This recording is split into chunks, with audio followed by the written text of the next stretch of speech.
Hello അസ്സലാമു അലൈക്കും welcome back to our channel. അപ്പോൾ നമ്മൾ ഇന്നുണ്ടാക്കുന്നത് സിമ്പിളായിട്ട് കപ്സ് ഉണ്ടാക്കുന്നതാണ്. ഇതിൻ്റെ ഫസ്റ്റ് പ്രൊസീജിയർ അരി അളക്കുന്നതും വെള്ളത്തിൽ ചിക്കൻ ഇടുന്ന പ്രൊസീജിയറൊക്കെ ഉമ്മച്ചിയാണ്, ബാക്കിയൊക്കെ ഫുൾ വാപ്സിയാണ് ചെയ്യുന്നത്. അപ്പോൾ വീഡിയോ സ്കിപ്പ് ചെയ്യാണ്ട് കാണുക, എങ്ങനെയുണ്ടെന്ന് കമൻറ്റ് ചെയ്യാൻ മറക്കരുത്. അപ്പം അരി നമ്മൾ വെള്ളത്തിൽ കുതിർത്തിയിട്ടിട്ടുണ്ട്. ഇത് ഇന്ത്യ ഗേറ്റാണ് കേട്ടോ അരി. ഇതിൽ നമ്മളൊരു മൂന്നര ഗ്ലാസ് അരിയുണ്ട്. നമ്മൾ ചിക്കന് വെള്ളം കുതിർത്തിയിട്ടിട്ടുണ്ട്. സോ നമ്മൾ 2 സവാള ഇതിന് ആവശ്യമാണ്. 2 സവാള ഒന്ന് നേരിയ നല്ല സ്ലൈസായിട്ട് അരിഞ്ഞെടുക്കുക. ഒരു 2 സവാള ഈ ഒരു വലിപ്പത്തിലാണ് നമ്മൾ എടുത്തിട്ടുള്ളത്. സോ ആ 2 സവാള നമ്മൾ അരിഞ്ഞ് നേരെ കുക്കറിലിട്ട് ഇച്ചിരി ഓയിൽ ഒഴിച്ചിട്ട് വഴറ്റി കൊടുക്കുക. നിങ്ങൾ വെളിച്ചെണ്ണയാണ് ഉണ്ടെങ്കിൽ വെളിച്ചെണ്ണ ഒഴിച്ച് കൊടുക്കുക. ഓയിലാണ് കുറച്ചൊരു ടേസ്റ്റ്. സംഭവം ഓയിൽ ഒഴിച്ച് കൊടുക്കുക. നമ്മളുടെ ഓയിലാണ് എടുത്തിരിക്കുന്നത്. ശേഷം അതിലേക്ക് നമ്മൾ സവാളയും അതിനുശേഷം ഉപ്പും ഒരു 1.25 ടീസ്പൂണൊക്കെ ഇട്ടിട്ട് നന്നായിട്ടൊന്ന് ഇളക്കിയെടുക്കുക. ചിക്കൻ വേവുന്ന ആ ഒരു ചിക്കൻ്റെ ഒരു ഉപ്പുണ്ടല്ലോ, ആ ഒരു മെഷർമെൻറ്റിൽ വേണം നമ്മൾ ആ ഒരു ഉപ്പിടാൻ വേണ്ടിയിട്ട്. നന്നായിട്ട് ഇളക്കി കൊടുക്കുക, നന്നായിട്ട് വഴറ്റിയെടുക്കണം.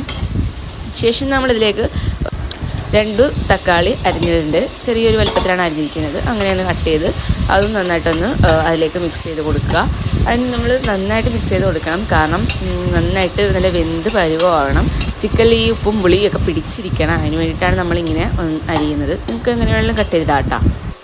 ഇങ്ങനെ നന്നായിട്ട് മിക്സ് ചെയ്ത് കഴിയുമ്പോഴേക്കും അതിലേക്ക് നമ്മളൊരു 1/4 ടീസ്പൂൺ മുളക് പൊടി, അതുപോലെ ആ ഒരു അളവിൽ തന്നെ മഞ്ഞൾപ്പൊടി, അതുപോലെ തന്നെ മല്ലിപ്പൊടി, അല്പം ഗരം മസാല, പിന്നെ ഇച്ചിരി ജിഞ്ചർ ഗാർലിക് പേസ്റ്റും, പിന്നെ നമ്മുടെ നാരങ്ങാ നീരും കൂടെ ആഡ് ചെയ്യുന്നുണ്ട്.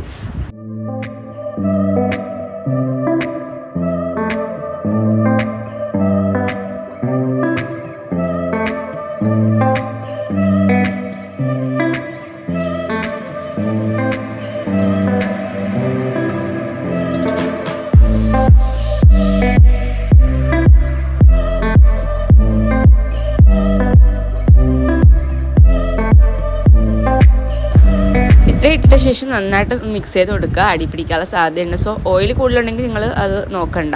നന്നായിട്ടൊന്നും കൂടെ ഒന്ന് വഴറ്റി കൊടുക്കുക. ഇല്ലേ നമ്മൾ പച്ചമുളകൊന്നും ആഡ് ചെയ്യുന്നില്ല. എരിവിന് ആ മുളക് പൊടി മാത്രമേ നമ്മളിപ്പോൾ ആഡ് ചെയ്യുന്നുള്ളൂ.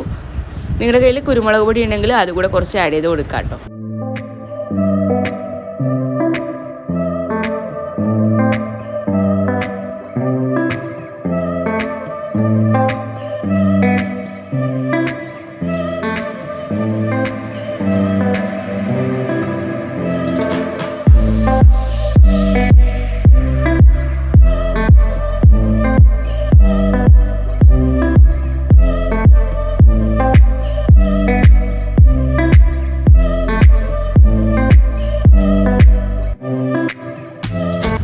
അപ്പോൾ നമ്മളിത് വെന്ത് വരുമ്പോഴേക്കും 2 ഗ്ലാസ് വെള്ളം കൂടി ചിക്കൻ വേവുന്ന പരുവത്തിൽ 2 ഗ്ലാസ് ഒഴിച്ച് കൊടുക്കുക. പിന്നെ നമ്മൾ ചിക്കൻ വേവുമ്പോഴത്തേനും അതിനകത്തും കൂടെ ഒന്ന് വെള്ളം ഉണ്ടാവുമല്ലോ, അതുകൊണ്ട് നമ്മളിപ്പോൾ 2 ഗ്ലാസ് വെള്ളം മാത്രമേ അതിനകത്ത് ഉപയോഗിക്കുന്നുള്ളൂ. 2 ഗ്ലാസ് വെള്ളം ഒഴിച്ചിട്ട് ചിക്കനും ഇട്ട് അതിന് ശേഷം നമ്മൾ ചിക്കനിൽ ഉപ്പ് പുരട്ടി മസാല പുരട്ടി ഒന്നും വെക്കേണ്ട ആവശ്യമൊന്നുമില്ല, ചുമ്മാ വെച്ചാൽ മതിയാവും.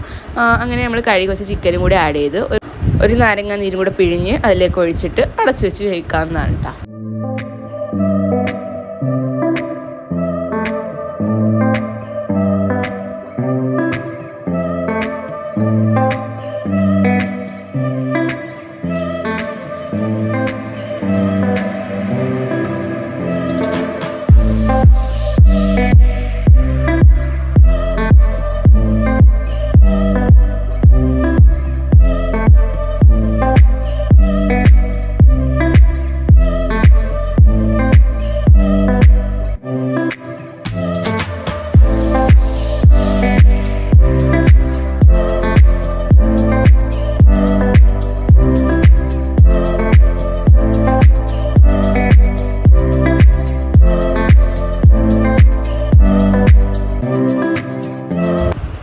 ഇത് 2 വിസിൽ അടിച്ചാൽ മതിയാവും. 2 വിസിലിന് ശേഷം നമുക്ക് ഓഫ് ചെയ്ത് വെക്കാം. പിന്നെ നമ്മൾ നേരെ അരിയുടെ കാര്യം നോക്കുക. അരി നന്നായിട്ട് ഊറ്റിയെടുക്കുക. അതിലേക്ക് നമ്മൾ കുറച്ച് ഓയിലും അതുപോലെ സ്പൈസസും ഇട്ടിട്ട് നന്നായിട്ട് വഴറ്റി കൊടുക്കുക. ശേഷം നമ്മൾ കറിക്ക് ആവശ്യമായ വെള്ളം എടുക്കുക. ഒരു 3 വലിയ പച്ചമുളകും എടുക്കുക. ശേഷം നമ്മുടെ അരി അതിലേക്ക് ഇട്ട് തിളപ്പിക്കുന്ന ആ സമയം തന്നെ നമ്മുടെ ചിക്കനും കൂടെ വേവിച്ച ശേഷം അതുകൂടെ അതിനകത്തേക്ക് ആഡ് ചെയ്യുക. ചിക്കൻ വെന്ത ശേഷം മാത്രമേ നമ്മൾ ഈ അരിയുടെ ബാക്കിയുള്ള പ്രിപ്പറേഷൻ ചെയ്യാൻ പാടുള്ളൂ. സോ നമ്മൾ നേരെ ചിക്കനും അതിലേക്ക് ഇട്ട് അതിലേക്ക് നമ്മുടെ കപ്സ മസാല ഒരു 1.5 ടേബിൾ ടേബിൾ സ്പൂണോളം ഇട്ട് നന്നായിട്ട് മിക്സ് ചെയ്യുക.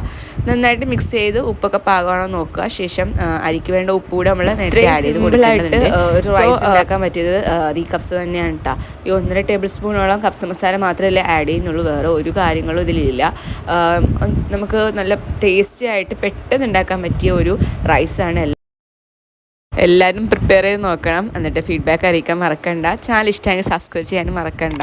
അപ്പോൾ വേറൊരു വീഡിയോ ആയിട്ട് നെക്സ്റ്റ് ഡേ വരാം. എല്ലാവർക്കും ബൈ ബൈ.